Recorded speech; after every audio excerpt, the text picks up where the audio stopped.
Welcome to Scars of Service, where the hidden wounds of duty take center stage. I'm Damon Clark, a combat infantry veteran. I'm joined by Danny Martin, Emergency Medical Services, and Michael Ducote, Law Enforcement and Corrections. Together, we're peeling back the layers of trauma from the front lines, whether it's the battlefield, the ambulance, or the streets. These are the stories of what we've lived through, the moments that don't end when the shift does, and how they reshape life off duty. Raw, real, unfiltered, we're here to share the scars you can't see and the strength it takes to bear them. Let's work through On it. this episode of Scars of Service, we'll be interviewing Mike Ducote. How y'all doing today, gentlemen? Good. How you doing, sir? Doing good. Ready to get into it. Let's dig in.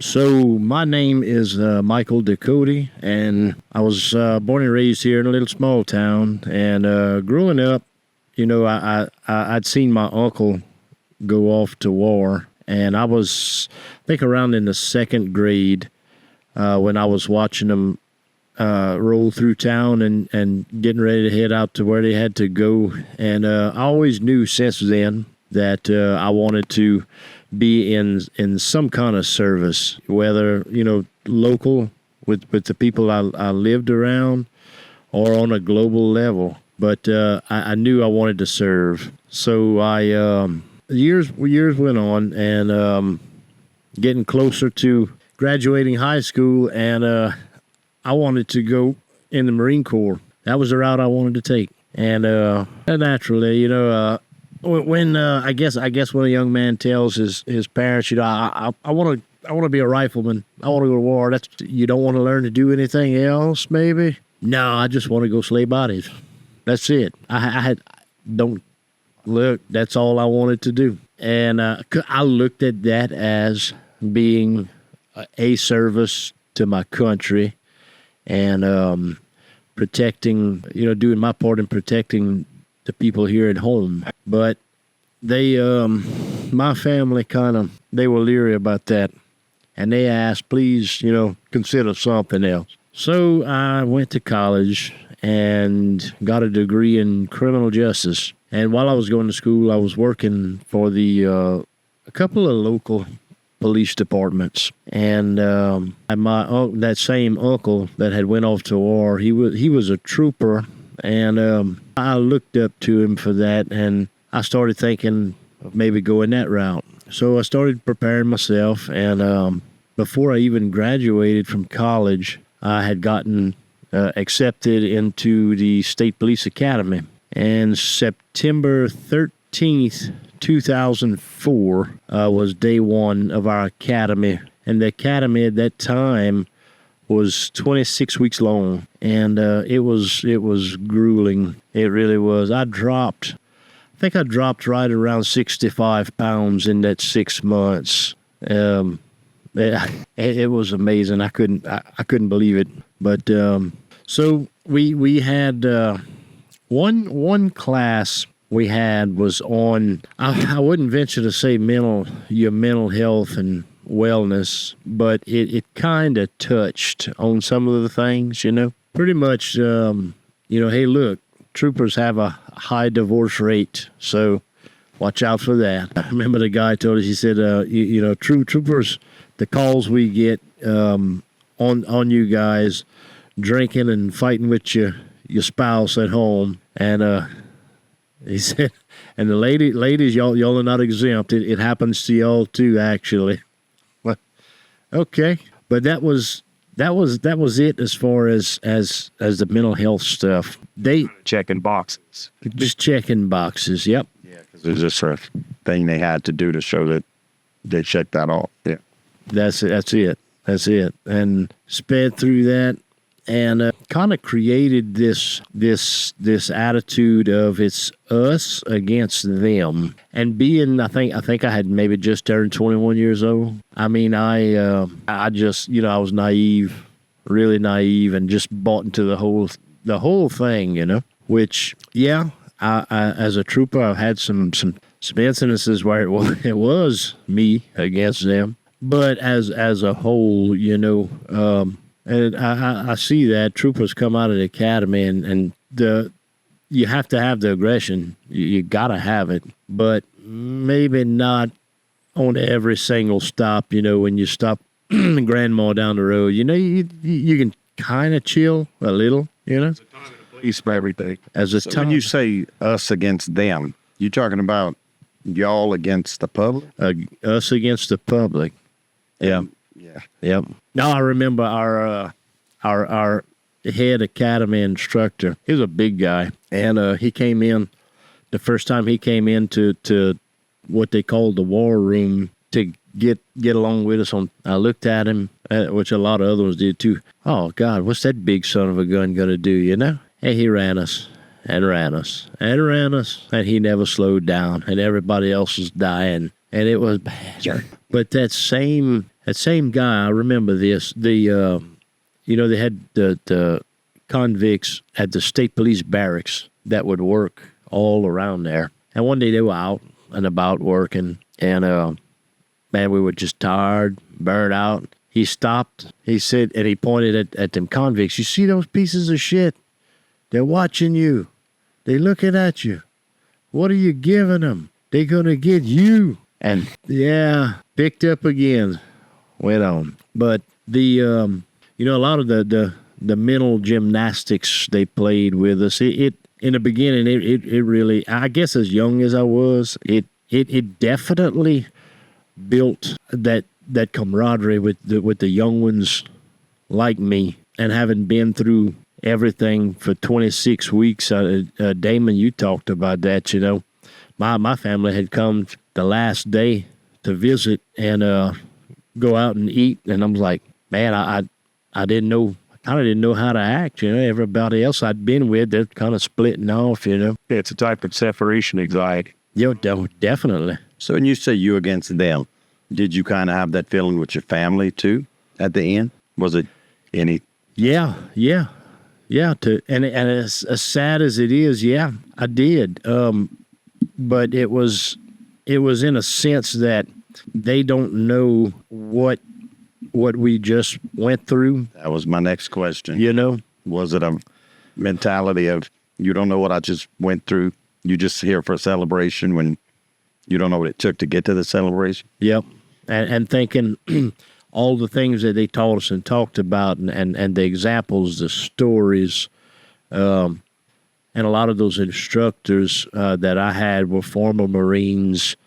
We had some Navy guys, Army, and hell, we had a Navy chief in my class. But after being all around that for those 26 weeks and then reuniting with everybody else, it's like, y'all just don't know, And I thought I had just, been enlightened, And so I came out of the academy with that mindset. And now my personality, I was always a person that wanted, preferred peace over war, but loved training for it, being prepared for it. And we came out of the academy. I think I graduated, it was March 2005, and got sent to my troop and met the guys out there. And then I started seeing, like, real quick, that camaraderie that we had in the academy was non-existent when I got out to my troop. And so that was what I call mind fuck number one. It's like, what the hell? What now?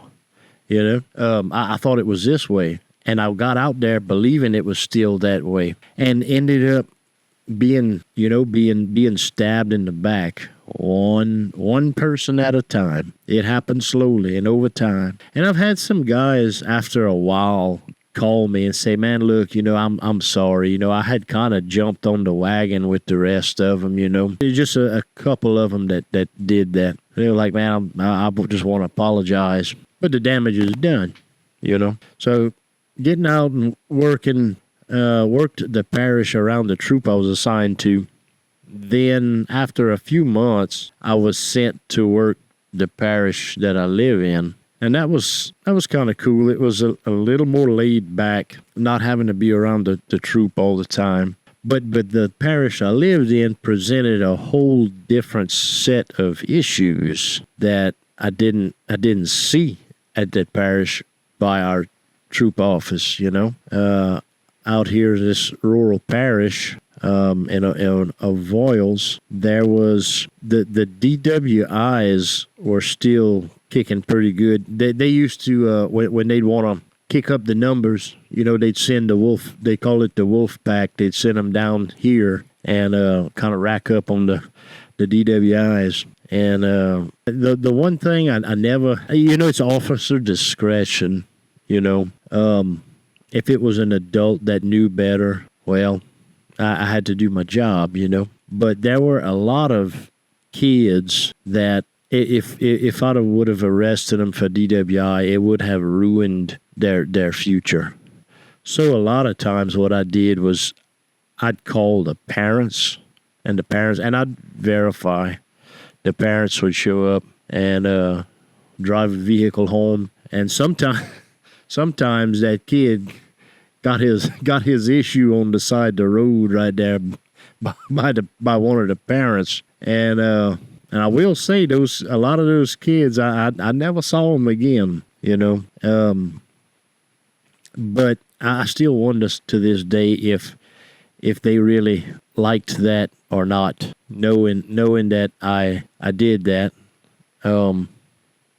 I know a lot of other guys that would have done the same. I know some that it wouldn't have mattered who it was. They were gone, So I started learning, kind of feeling my way, learning how to do that. And it was in August that same year, in 2005, August, they gathered us all together at the troop office and said, look, Hurricane Katrina's hit, and they're taking over. They were taking over, I forget what precinct it was, but they said some looters or some people had taken over that station. So they had got all of us together, the troop, and then we convoyed all the way down there. And we made it to the, I think our first stop was a school in Laplace. And I believe that, the first month, me and a bunch of other guys, we slept on the floor in that library in between the shelves. But they had us working that area. It wasn't long, maybe about a month.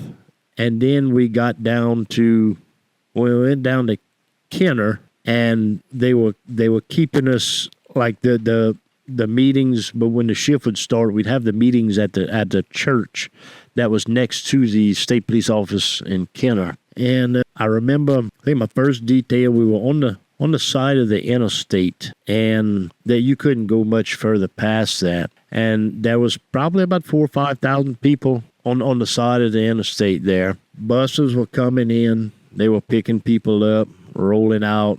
They had a few troopers and a few National Guards people, and trying to just keep everybody calm, get whatever resources we could to them. And that was that night. The next morning, buses started pulling back up, dropping people off, them same people that were there. So shit started kind of getting hairy. And then at the same time, which I have pictures of, every few minutes a Coast Guard helicopter would land right there where we were at. And sometimes you'd unload bodies in bags. Sometimes people walked off. And it was a lot of what I did with crowd control and seeing those people at their absolute worst. I mean, almost, I hate to say it like that, but what's the word I'm looking for? They're those instincts. You know what I mean? Those primal instincts. It's like people reverted back to that. Oh yeah, because that was a crowd fit to be tied for Katrina. Yeah, it definitely was. More of a savage way of living. It was. Oh, indeed. Yeah, everything human. I mean, it just went out the freaking window, And I went over there to the dome. They sent us to a few different places. Mostly with, like I said, with crowd control. And at the time, I didn't know what to make of it, I was 20, 21, maybe 22 by then. It was unreal to look at a scene like that. Yeah. It is unreal. Unbelievable. I mean, you hear stuff like that happening in faraway lands. Yeah, but seeing it in person. Yeah. I'm kind of glad I missed out. I was in Iraq with her. Yeah. Yeah, y'all were. Oh, they had all kind of stuff going on. They were saying that Governor Blanco, she was calling in some special operators and all kinds of shit that they didn't, and hey, who knows, the mystery men probably were there, but so it just mass chaos. And I came from, my little hometown of 3,000 people, quiet life. I knew I wanted to serve, went there to do so, got trained up for it. But all that training did not prepare for the sight that I saw when I first got there. Just absolute just desperation, And after the water had went down, then we started riding around and patrolling through all those neighborhoods. It was a while after. I stayed in New Orleans about a little over a year after the hurricane, and they rotate in and out, but I stayed. Well, yeah, you had a lot of NOPD that evacuated or Yeah. didn't come back. It was Louisiana National Guard filling in and patrolling precincts. Oh yes, indeed. I was full of them, and they gave us the option to rotate back, back and forth and come home and whatnot. But I felt this strange, like I knew I wanted to come back home, but something kept pulling me and making me stay. Like as much as I wanted to get away from it, I couldn't. You get addicted to the chaos. I think that's what happened. Quickly you do. Yeah. I mean, You do. I hit points where I didn't want to come back from Iraq. I'm like, Yeah. I'm in a war zone. Everything makes sense here. This is where I need to be. And still today, I've been chasing that adrenaline to this day, So yeah, I did. I stayed, and then while I was there, I started feeling something. I didn't know what it was. Couldn't sleep. I started just anxious, and I told my buddy that was working with me, rooming with me, how I was feeling, and he's like, "Hey, you just need to go home." So I ended up coming home and took a little time off, and then went back to work. But then I stayed up here, back to the quote unquote normal life. So when I did get back and work in my home parish, in the parish where folks like to drink a little bit and drive, very much not safely, I noticed I started catching a lot of fatalities. I mean, this parish, or county for folks that don't have parishes, it's one by one, it started kind of building up and building up and building up. And I remember this passing by my church and wanting to go talk to the priest about. I kind of started picking up on it then, something's going on. And he told me, he said, "Oh, I know it's rough, I have a hard job too." And he told me bye at that. And How did that make you feel? just freaking abandoned, Because they do have their job cut out for them. But knowing what you just seen, where Yeah. you just come from, yeah, I get it. Yeah, because No, you don't. I had just come from a bad fatality, and it was ugly. No, you don't get it. No. And looking back at it now, I understand that they do have their job cut out for them. In the same sense, you don't know if he had read last rites for 2 or 3 people right before you talked to him. Exactly. But at the same time, in my opinion, you didn't go there to have a pissing contest. Just see who done sing more. Yeah, You went there for him to listen to you. that was a critical moment. That was a pass or fail moment, and Yes, drop you or carry you, and he dropped you. he did. Yeah. Which is a good point, because right after that, I went home, got out my uniform, parked my unit, got in my truck, went run down to the store, got me a case of beer, half a pint of tequila, went home, and I made it feel okay, and did that that was that one time. Now, going through the shifts, I didn't, at that time, I didn't drink every day. But then the next fatality came, and I hit it hard again. And then after that, it didn't go from drinking a lot to stop. It was kind of floating in between, and that continued for a while. And then one day, I got a call for a fatality, a 2-vehicle they hit head on, and it was pouring rain. And the shift lieutenant is always supposed to go out to fatality. Well, he called. He said, "You think you got it?" I said, "I guess so, Lou." He said, "Well, I hope so, because I can't make it out there." Okay. So I make it out there, and there's a family in a car. They're walking around. They're fine. There's one other guy in an older pickup truck, and he was slumped over the steering wheel. And so I got the wrecker out there for the family and got them going, got all their info. The ambulance came out there and checked them. And if I remember right, they took somebody. But I was left there on that section of the highway with the guy in the truck. And I'm taking measurements, doing all what we do for the crash investigation. And it was about lunchtime, and so I grabbed my lunchbox out the unit. I'm eating my ham sandwich with my left elbow in the window. The window was rolled down, and the guy slumped over the steering wheel, and I'm like, "You had to go and do this today, right now," And I ate my ham sandwich. And at the end of the shift, I said, "No, wait a minute. That compassionate person who started in this to help people has completely turned into something else, So I went to the troop, might have been a few days after, and told them, "Look,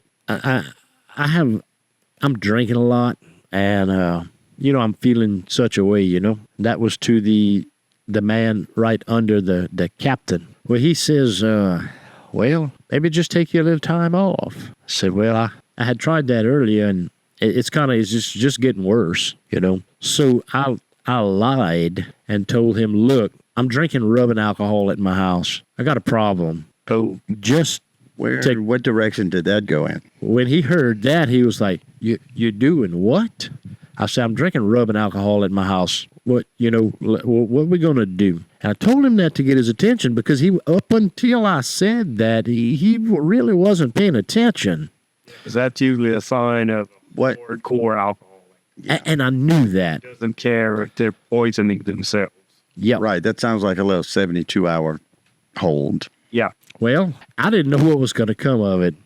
I didn't. But I told him that to get his freaking attention, because I knew something had to be done, but I didn't know what. So he ended up calling in our local president of the LSTA, the Louisiana State Troopers Association, called him in to come talk to me. So we step outside, and he's like, "Mike, you drinking a lot?" I said, "Yeah, I sure am." He said, "Well, I do too, Everybody else does." It's like, "Yeah, but dude, that's something going on here, And they said, "Well, just go home and try to find some kind of help." So I found a doctor close to the troop, and I started going see him. The first time we walk in there, he asked some very vague, I guess, general questions, and I'd talk, and he'd write on his pad, and that was pretty much it. When I was done, he says, "Okay, I'm going to prescribe you such and such. I'll see you in a week." Like, "Okay, I'm going to take these pills, and it's going to make it all better." Like, yeah, I didn't buy into it at the time. I really didn't. I was wanting somebody to hear me so bad. Exactly. Exactly. And that's all I wanted. And it's actually become a big problem. I was going to say, Pills that it has. And just, people wanting, that's the second one you done mentioned, and there's others in there, I'm sure, but the second strong one you done mentioned, that literally felt like they needed to have a pissing contest with you. Oh, yeah. Yeah, just go home and, I'm going to give you this, Yep.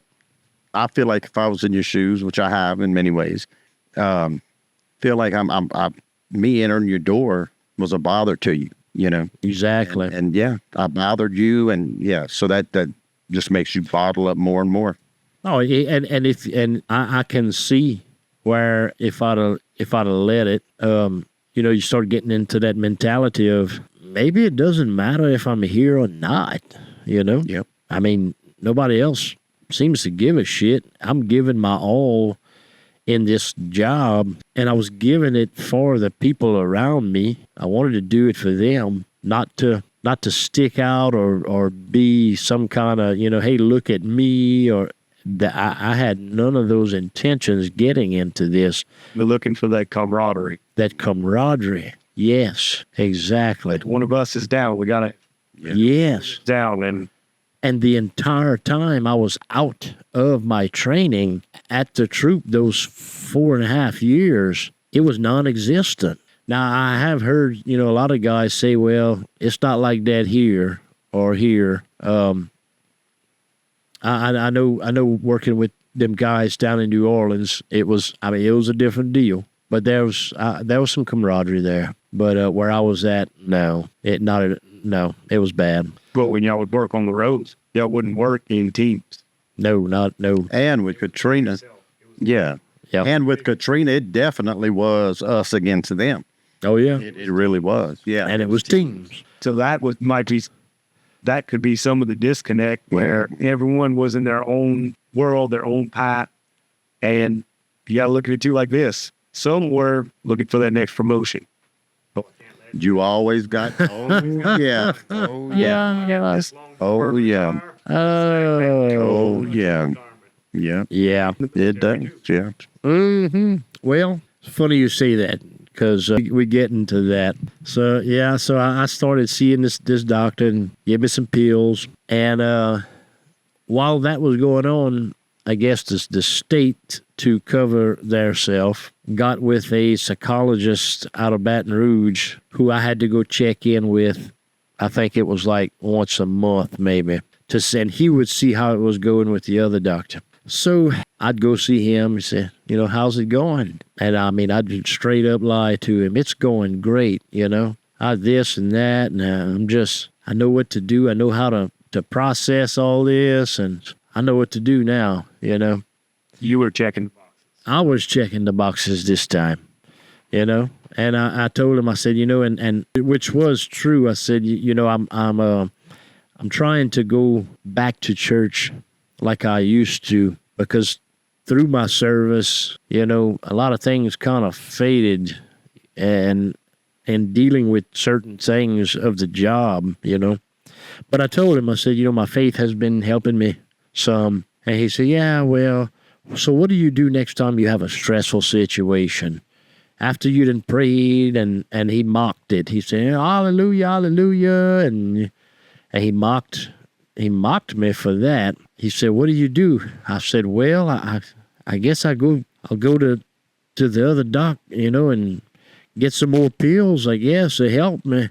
He goes, that's exactly right. Get some more pills. And I'm like, man, this is a shit show. Them pills weren't doing shit. And I wasn't getting no better. So, I had the doors closed on me.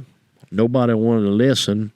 You had these quacks who wanted to fill you up with dope. I just wanted to do my job. That was it. So I quit. I didn't take the drugs because it was horrible how they made me feel. Worse than what I was already feeling. Yeah.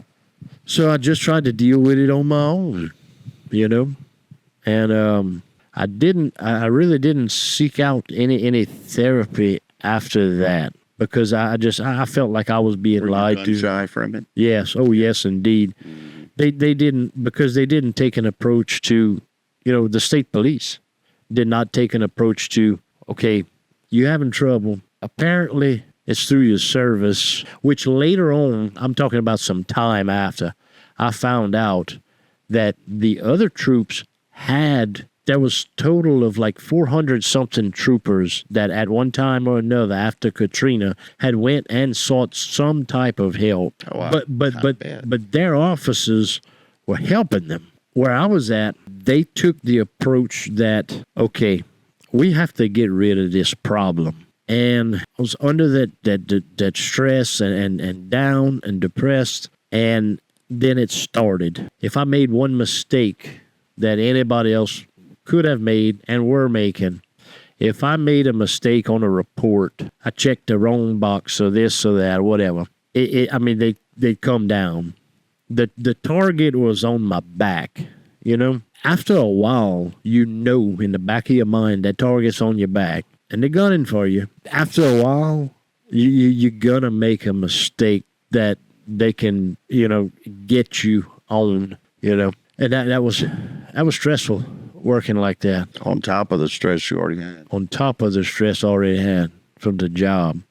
From home. Mm-hmm. I had a lot of stuff going on at home too. A relationship, baby. It was a lot, but I didn't have anybody at the troop that I could talk completely honest with that would lead me down a good path. Because one of those guys that called me later on down the road told me, he said, everybody was just having too much fun watching you go down, and they were laughing, and it was a show for them. Yeah, and he wasn't the only one that said that. So that was what I was working with, and one mistake leads to another and leads to another, And one day I stopped a guy, and he wanted to see my taser on the way to church to go meet his mom. He was speeding, and he wanted to see my taser. It was like it was in the middle of nowhere. So I'm like, look, okay. I took the cartridge off. I spark tested it. He saw the little spark, put it back in my holster, and he says, cool. I never thought a thing about it. Went on about my business. By that time, I was starting to do a little better. I was deflecting the bullets. I knew what to look for from the supervision. I knew the target was on my back, but I was doing pretty good, managing, getting by, keeping my job. Well, a few months later, I get called into internal affairs, and just to show you how it was, other guys knew I was going to IA before I knew I was going to IA. Of course they did. And I had guys calling me because my wife at the time was from Mexico. I had one guy call me, hey, Ducote, look, you going to IA? So I am? So yeah, you going. He said, look, I also heard they question you because you just come back from Mexico. I said, yeah, I did. We went, visit. I got to go see a part of Mexico and stuff, and my first time, He said, they talking that you have some stuff going on with Mexico. I'm like, oh my God, that's a hell of an accusation. Yeah, it really is. So the first thing I do is find a damn good lawyer, a civil service lawyer, who specifically dealt with a lot of stuff with state police. I called him and I said, look, this is what's going on. He said, okay, let me know what comes next.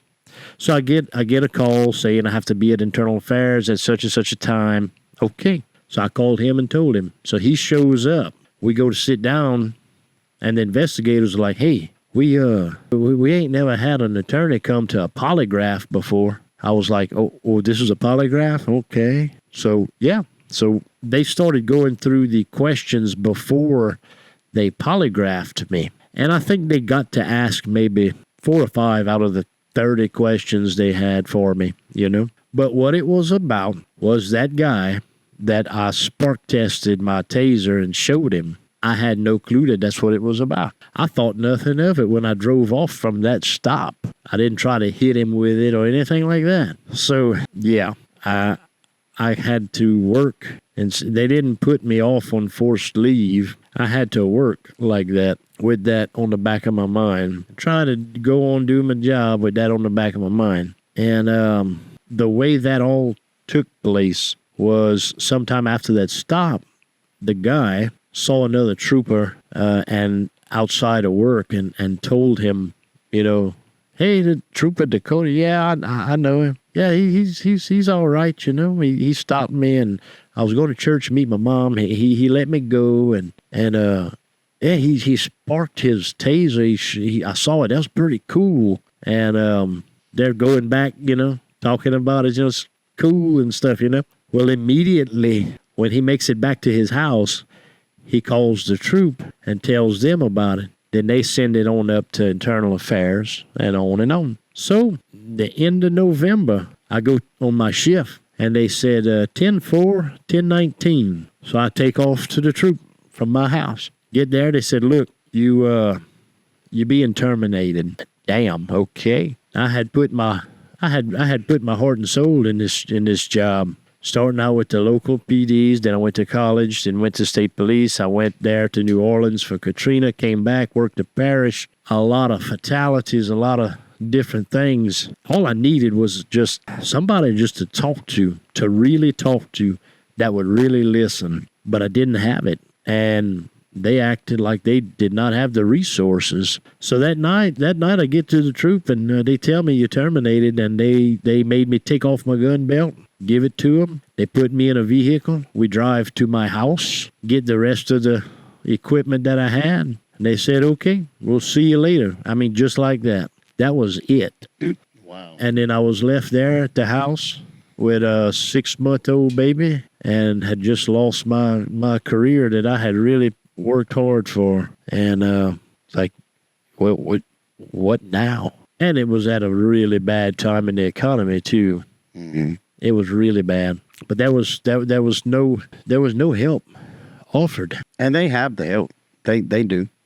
They have help available. They've got to. They do. I mean, hell, they had a lot of other people, seeking help. But, that guy, that other trooper that he had told that to, I saw him on the road about, maybe 4 or 5 months later. He had sergeant stripes on.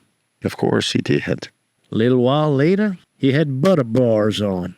Sometime after that, not long, he was the captain over the freaking troop. The latest I've heard, he rose another rank above that right now. And I've been wondering, what else has happened after me, and knowing that the system that I wanted, that I vowed to give my life for, had people in that system that were willing to do whatever, and it was soul crushing. You didn't fit in their clique. No. You didn't fit in it, so you had to go. No, not at all. And so, I had to go. The police force that I still, as a whole, respect greatly and hold to great esteem. I don't blame the whole thing on just a handful of people like that, But, had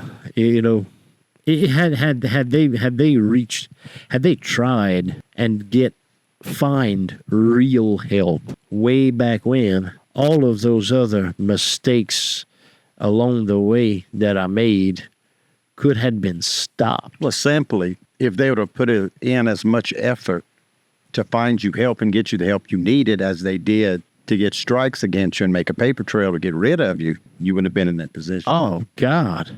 If they'd have put that much effort into helping you and doing what they should do for their people. Oh, yeah. Then. Yeah, because it got to the point I had to go and tell them, look, I need to change shift. The shift, it's too bad. It's too bad. I can't handle it. I can't do it the way they're doing me. It put me on another shift.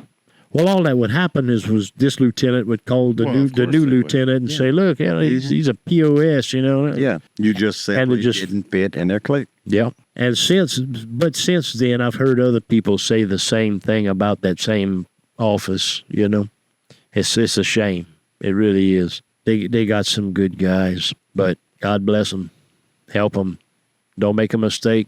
Don't get depressed. Lord knows. Don't get upset over something about the job, because you screwed. And it will happen. The job, it's going to catch up to you. Yeah. Y'all know this. Hey, we had a term for that in the military. It was a Blue Falcon. Blue Falcon? Yeah. Come on. A buddy. Oh. It's a BF. Oh, yeah, but I got you. Don't be a Blue Falcon. No. Well, I served. I got falconed good. I served with guys that, we were in the desert. Oh, yeah, we stayed, sleep side by side in the sand. Just no tent or nothing. Cover each other. But stateside, off duty, no, we couldn't be around each other. Yeah. It was just two different personalities.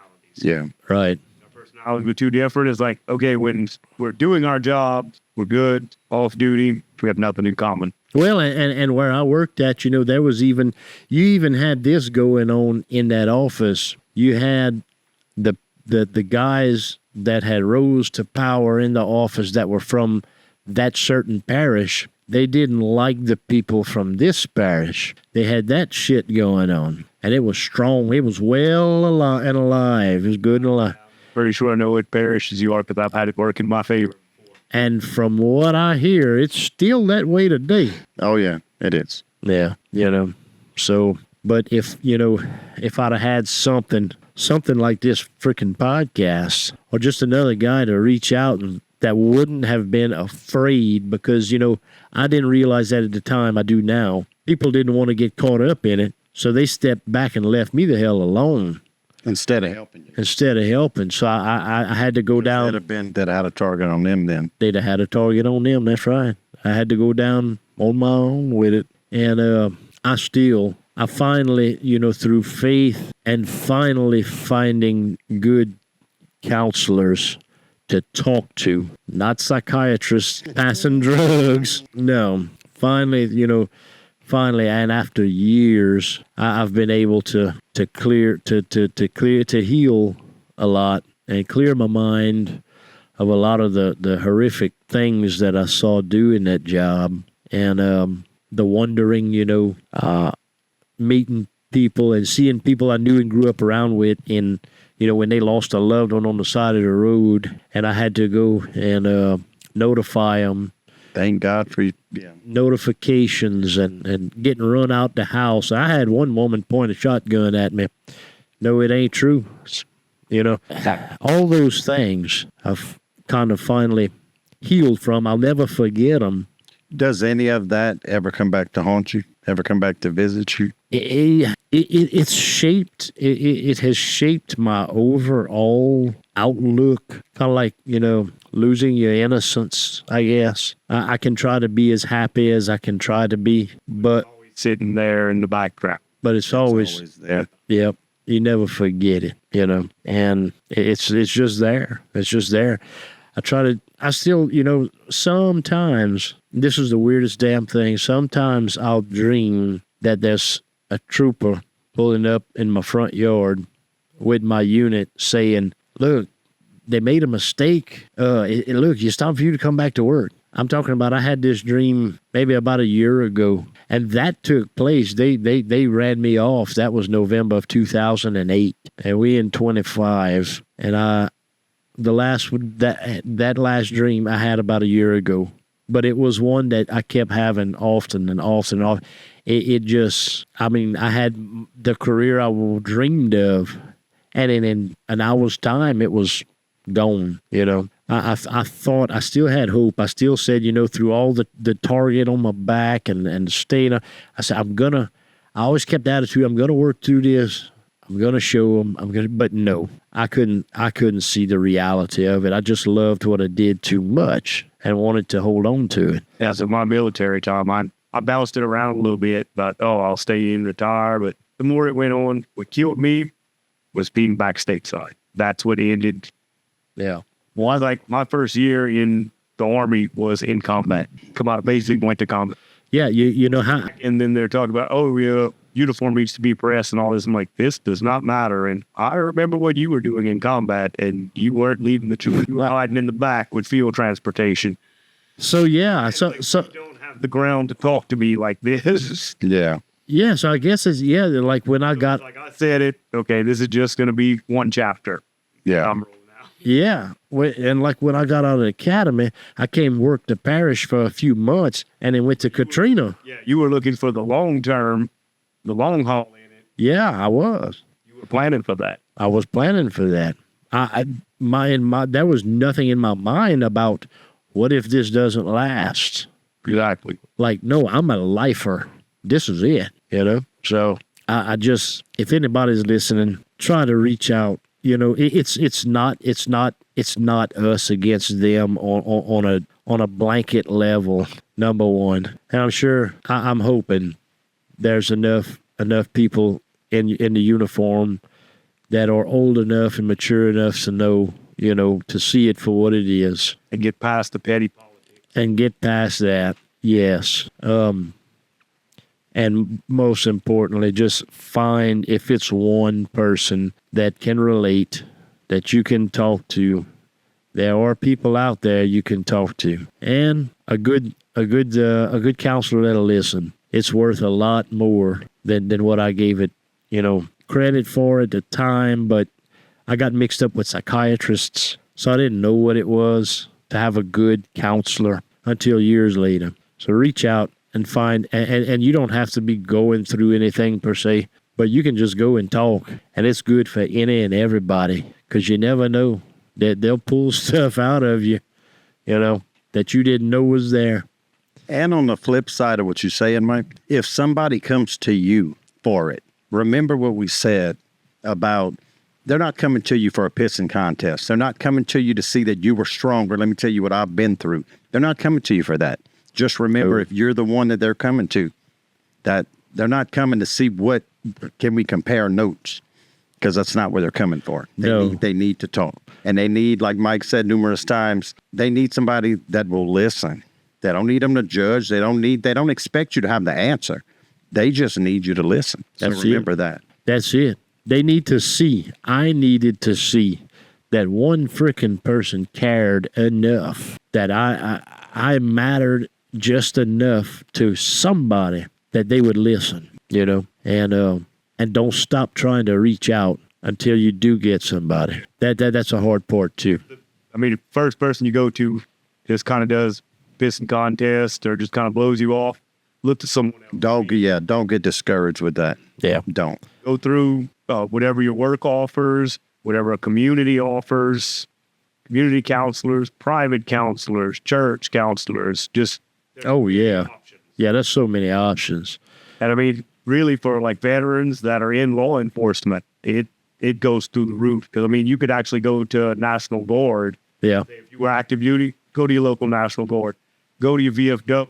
Yep. Talk to some of the guys there. Because there's a lot of guys that are veterans advocates that are in your VFW. Mm-hmm. Oh, yeah. Yeah. But it's weird how it feels, when you're in that slump, in that moment. It's like I couldn't see all that. I couldn't even think of all that at the time. I just kind of on the cartoons, the donkey. That's why they say donkey following the carriage. Hindsight's 20/20. Yeah. I think one of the bigger issues with some of the counselors, and you get some that I call it the ones that question everything they say. It's like they finish they're trying to see if you're buying what they're saying. Yep. Like if you start picking that up, no, it's not the right person. I've encountered this, and it's like, no, you're trying to sell me on that your advice is going to work. Like, no. When you're getting into the line of duty, you need someone that's going to be straightforward and sure of what they're saying, that confidence. Yep. That will build the confidence with you to open up and talk. And if you know somebody else that you work with or don't work with, but that's in your field, and you can communicate those things with that person if you're going through it, hell, go together. Go see somebody together. Man, I couldn't imagine what could have happened had I had that one person, like I said, that could have said, look, let's go over here. Let's go see what this counselor's about. I don't know. Might have could have shaped my entire future, and I'm going to say this, look and pay close attention to warning signs of somebody who's just coming to you, but they don't know how to start the conversation. They just sitting there and they making small talk. Try to recognize certain signs, like they're really wanting to talk to me right now. Later on in our podcast, we are going to have another speaker, Andy Dixon, and he'll be here, and he is the prime one to point out warning signs to look for, just different things that you could notice that ordinarily our lives are too busy to realize and see these signs on people and how to approach them, Yep. And you have to, because, I mean, if not, I'm from my experience, the machine, it used me, it spit me out. Boom. Mm-hmm. That was it. Yeah. We don't want that. Yeah. Andy will he's going to shed some light on how to save your self as far as mental health, and be able to keep those good relationships working relationship. If you have some, keep them. Relationships with your loved ones, how to manage. It's I wish Andy would have had this, all those years ago. Yeah. So that about wraps it up for me. If y'all stay tuned,